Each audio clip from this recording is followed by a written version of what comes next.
Hey, welcome to Cal Church Online. My name is Pastor Hector, and I want to thank you for joining us and welcome you to our online platform. Hey, we hope that this content would help build you up and transform your life. And if you're encouraged by our messages, would you consider doing us a favor? Would you consider hitting the like button below? I know it sounds a little silly, but it's a very simple way to help us get this content out to more and more people. Also, you might be joining us every single week. If you do, one of the easy ways to get notified about new uploaded messages is by hitting the subscribe button below. That'll make sure you get a little notification that says that we have a new video up. Hey, we pray that these messages would have an everlasting effect on you and the people that you share it with. If you want more information about how to grow your faith, or even just get plugged into our church, go to calchurch.com to see signups, registrations, and all other information. Hey, we've got an amazing message for you today, so let's jump right in. My name is Pastor Hector, and we're actually continuing a series that Pastor Brad has been taking us on called Unstuck. Unstuck. And the idea of this series has been simply this. You feel stuck. You feel like you want to get somewhere else in life, but you're stuck here. And so we've been talking about different ways and different areas of our lives where we feel stuck. And there are 4 primary ways that we typically get stuck. And these things hold us back from achieving greater relationships, a greater state of our faith, greater state of our families, and even our careers. And so we're going to be talking in this series, or in today's message about this series, and this is the 4 places that we typically get stuck, right? So 3 weeks ago, we talked about fear, and Pastor Brad did a phenomenal job talking about fear. 2 weeks ago, familiarity. This is getting out of our comfort zone and getting out of our rut. And last weekend, can I just tell you, last weekend, if you have not watched the message, go back and listen to that thing. It was incredible, and he talked about failure. And he talked about how when we fail, a lot of people will stop rather than learn and grow and expand and become more than they were. This week, we're going to be talking about fatigue. Fatigue. Something that keeps us stuck is our fatigue. Has anybody ever felt fatigue before? Anybody? All right. Some people aren't raising their hand because they're too tired and fatigued to raise their hand today.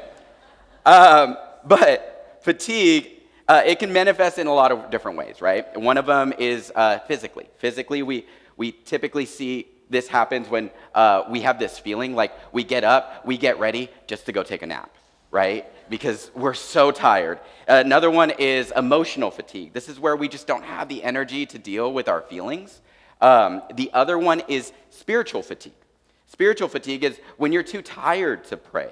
You know, those days that you're sitting down, you're praying, and like your brain is just not there, your mind isn't in it, and you're too wiped out to experience God or address the emptiness inside of you. Someone described it this way. It said, I felt like my get up and go got up and went, and I can't find it.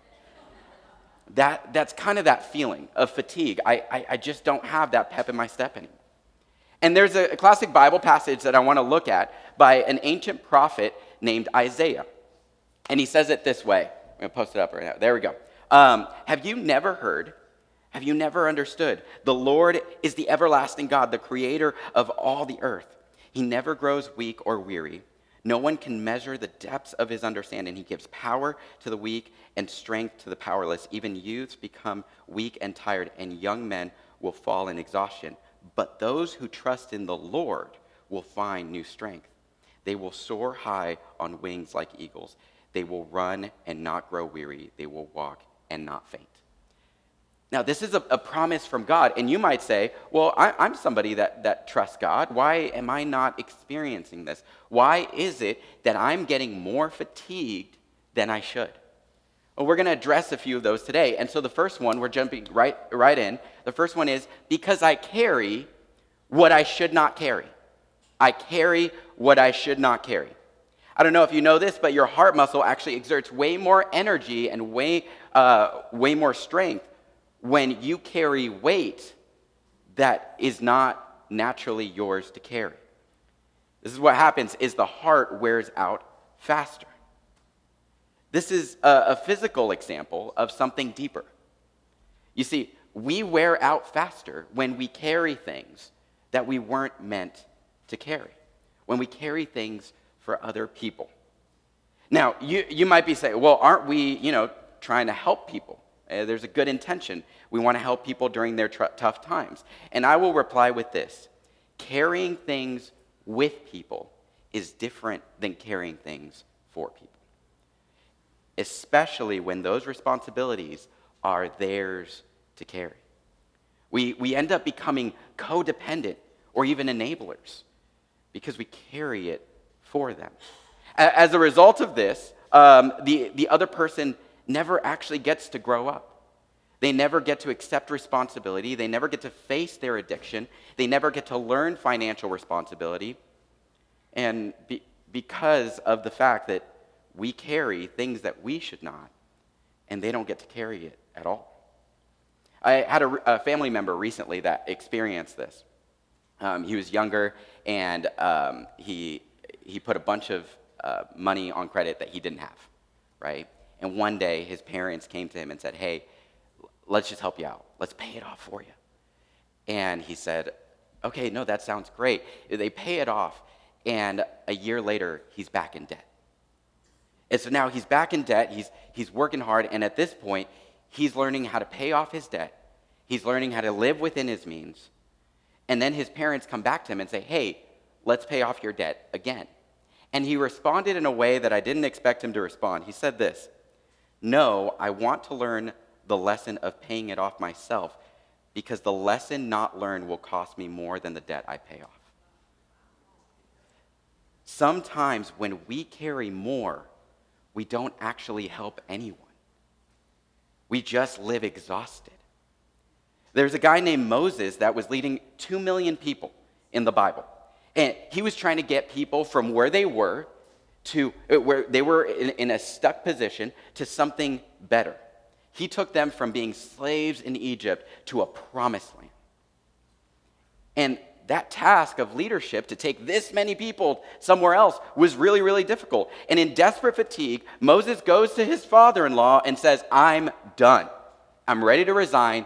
This is too much.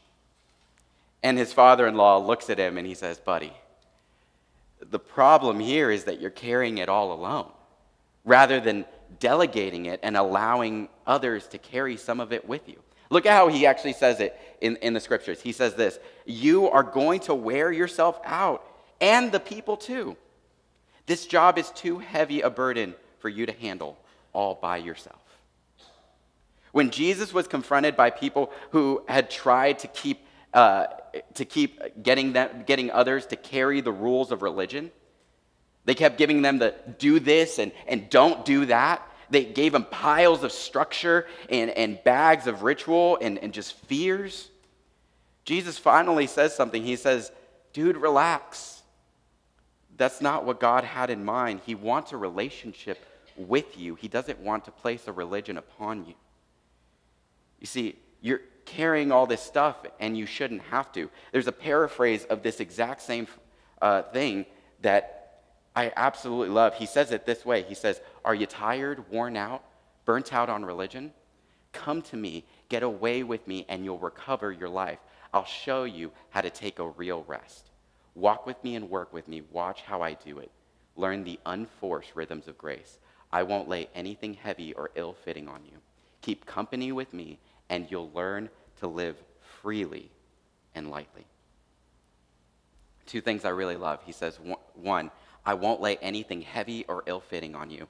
And second, he says, you'll learn to live freely and lightly.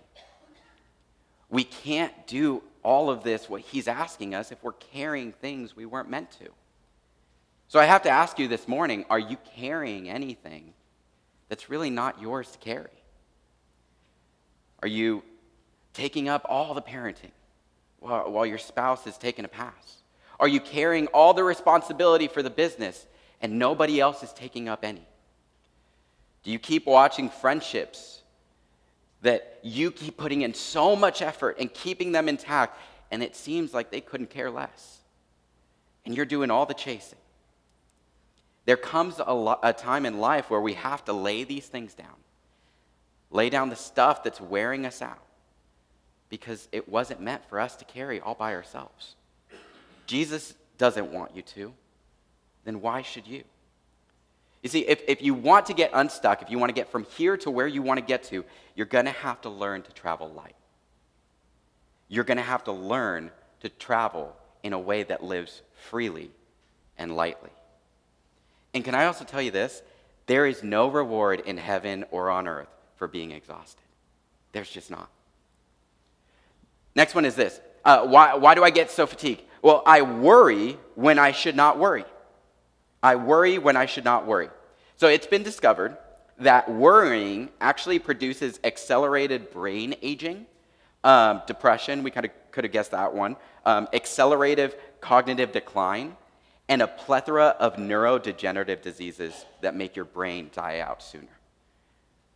Who's worried about how much they worry right now? Right? I'm not going to spend so much time on this one. I'm not. But Pastor Brad did a whole message on fear, and worry and fear, they're kind of twins. You know, they play together. And we have to mention it in the topic of fatigue, because often in fatigue, it's not the amount of work that we actually have, but the amount of worry we actually have. You see, there's this interesting thing about worry. Worry is simply this. It's living through the same experience many times that you were only designed to live through once. We keep playing it up in our head. We keep playing it up. And this is usually what happens is when we have a worry, we do these things. We stew and we fret and we sweat and we cry and we toss and turn in bed and we lose sleep, and it affects our health, it affects our relationship, it causes fights, it does all these things to our life, and we haven't even experienced it yet. Nothing has happened. We riled ourselves up. You live it over and over and over in your head. That's why Jesus said, give no thought to tomorrow and the troubles of tomorrow. The fears of today, trust me, today's pressures are enough. We have enough to worry about in our everyday. Take them as they come. Don't live them over and over in your mind. There's some great passages of Scripture about this. I'm just going to go through a couple. It says, give your cares to God because He cares for you. Another one is, give your burdens to the Lord. He has this other passage where he tells a story, and it's a little longer, but we're going to go through it because I think it's just so crucial.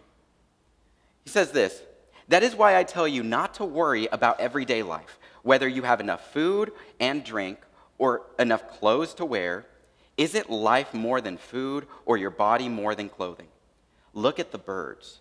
They don't plant or harvest or store food in barns, for your heavenly Father feeds them.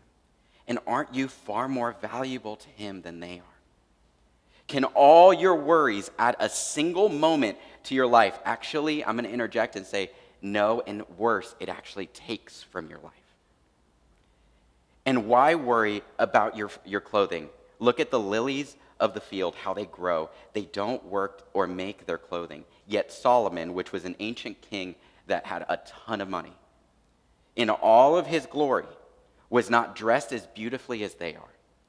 And if God cares so wonderfully for the water, or for the wildflowers that are here today and thrown into the fire tomorrow, He will certainly care for you. Why do you have so little faith? So don't worry about these things, saying, what will we eat? What will we drink? What will we wear? These things dominate the thoughts of unbelievers, but your heavenly Father already knows all your needs. Seek the kingdom of God above all else. Live righteously, and He will give you everything you need. So don't worry about tomorrow, for tomorrow will bring its own worries. Today's trouble is enough for today. You see, get this. Your worry is simply this. It's practical atheism. Why? Why? Because you live as though it's all up to you. You don't live as though there's a God to call for help. And that's what we do every time that we worry. Let me say this even more clearly. If it is all up to you, if it is all up to me, we should be worried. Because our lives are not in good hands. But if it's up to God and it's in his hands, we don't need to worry. Because our lives are in the best hands.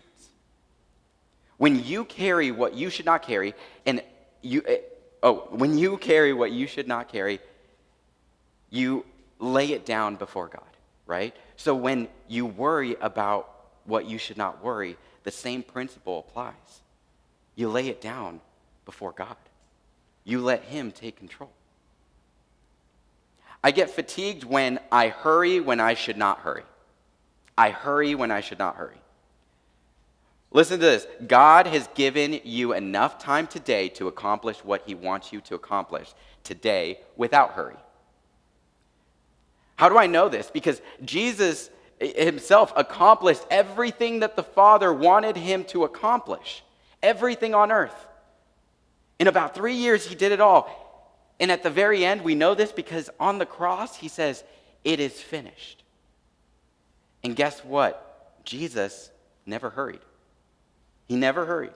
As a matter of fact, he was sometimes painfully slow, and people were a little peeved about it because there were things they wanted him to get to, and he was like, "I'm going to get to it. But I have these things that I have to be interrupted by." I mean, could you imagine a hurried Jesus for a second? Could you? Like, somebody saying, "Jesus, I really, really need you," and him saying, "Sorry, I've got a healing scheduled at 3. I'll be back on December 25th. Actually, that's my birthday. Let me get back to you. My schedule's a little too packed right now." Just imagine a Jesus literally like panting and running and exhausted everywhere that he went and telling his disciples, "Come on, keep up, keep up, keep up." This isn't the Jesus that we know. Therefore, this isn't the life that he wants for us. Now, don't get me wrong. I'm not saying that a calendar is bad or a schedule is bad or anything. Those things are actually really, really helpful. What I am saying is this. God has given you enough time today to accomplish what he wants you to accomplish today without hurry. Without being one of those people that's out of breath all the time, rushing and racing through traffic.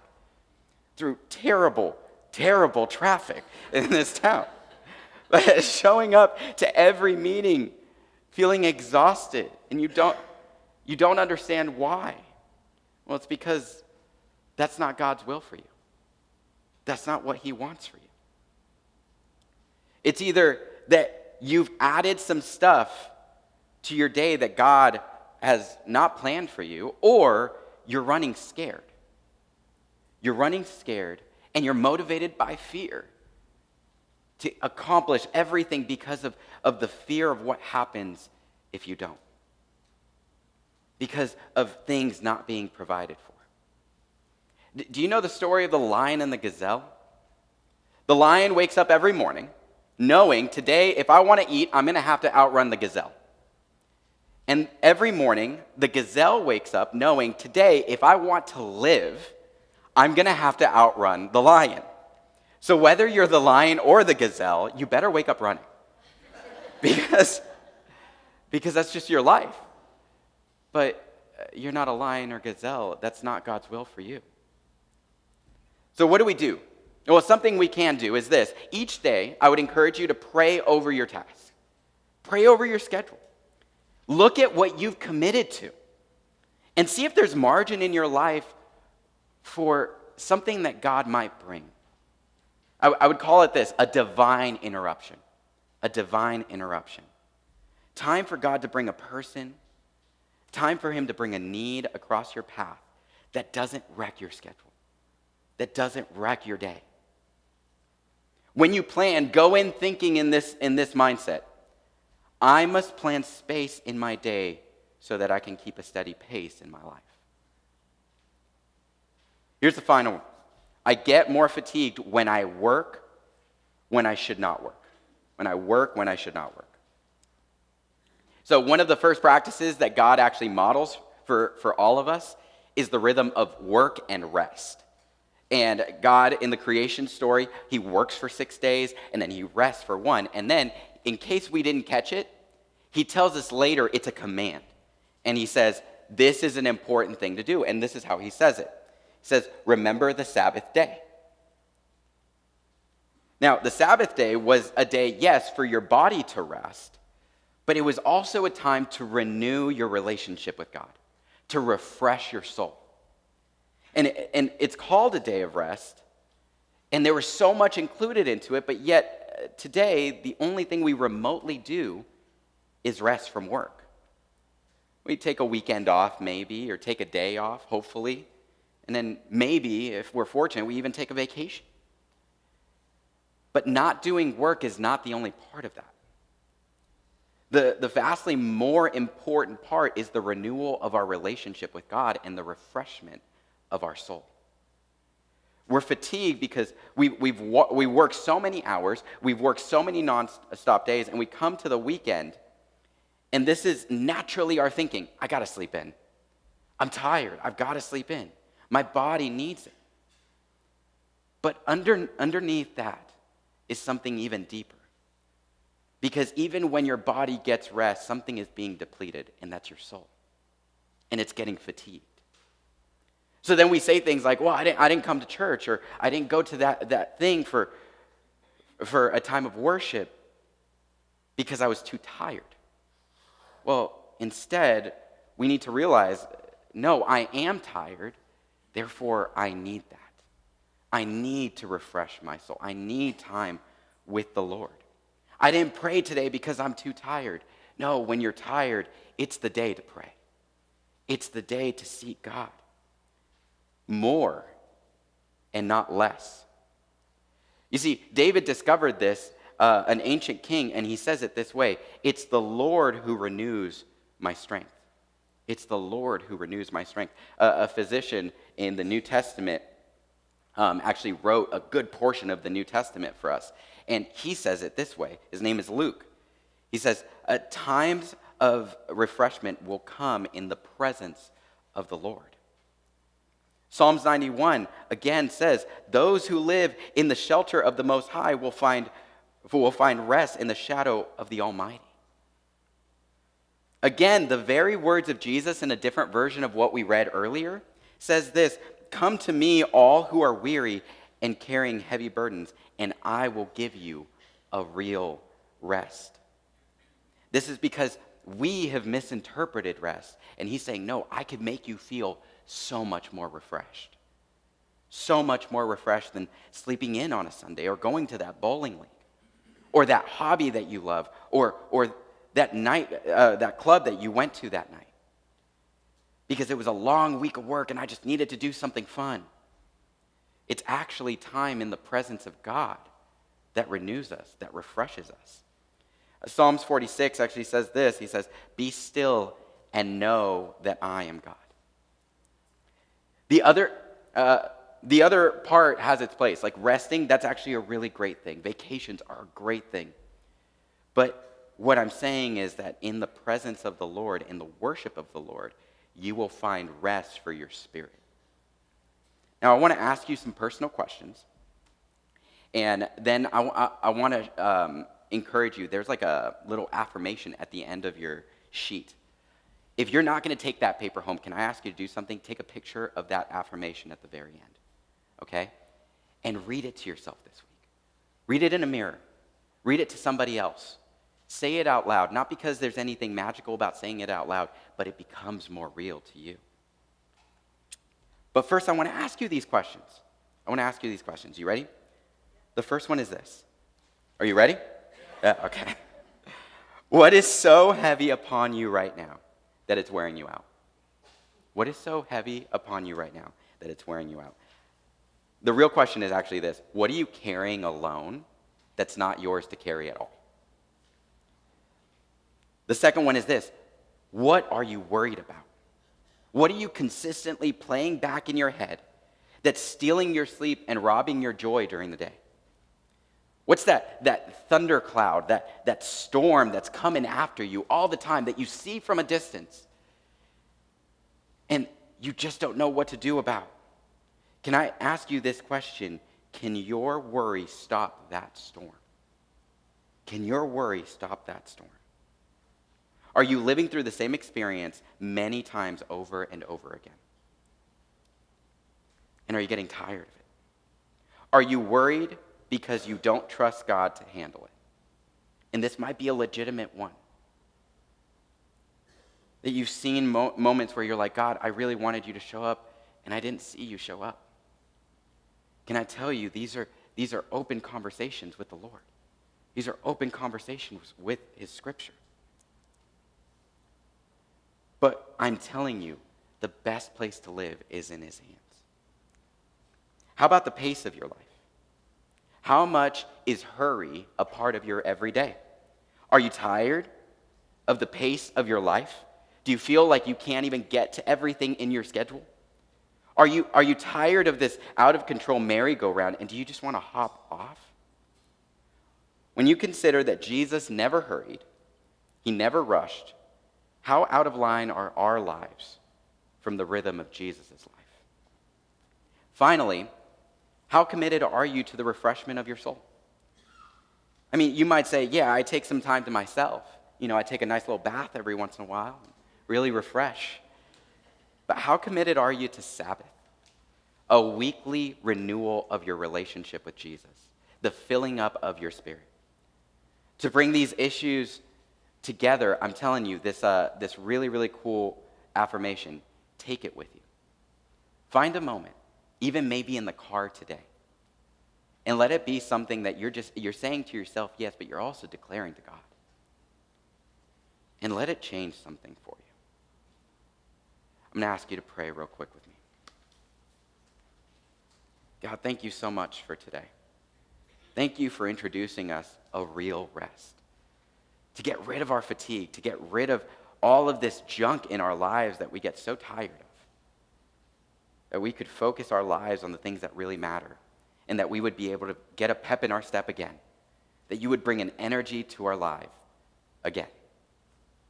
Lord, I just ask for a blessing for the person that came in tired.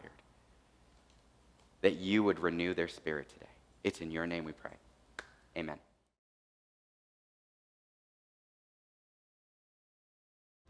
Hey, thank you so much for joining us this week.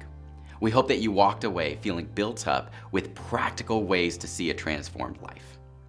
Here at Cal Church, we have this big value called true connection, which means we want you to experience real relationships. So would you consider joining us online at 10 a.m. on Sundays? Here on YouTube, it's our online live service, and we'd love to have you there to get you connected with our church. If you love what's going on here at Cal Church and you want to contribute to what God is doing, just go to calchurch.com/give to learn how to contribute to what God is doing through our church. Hey, we hope to see you again next week for another encouraging message. Thank you so much.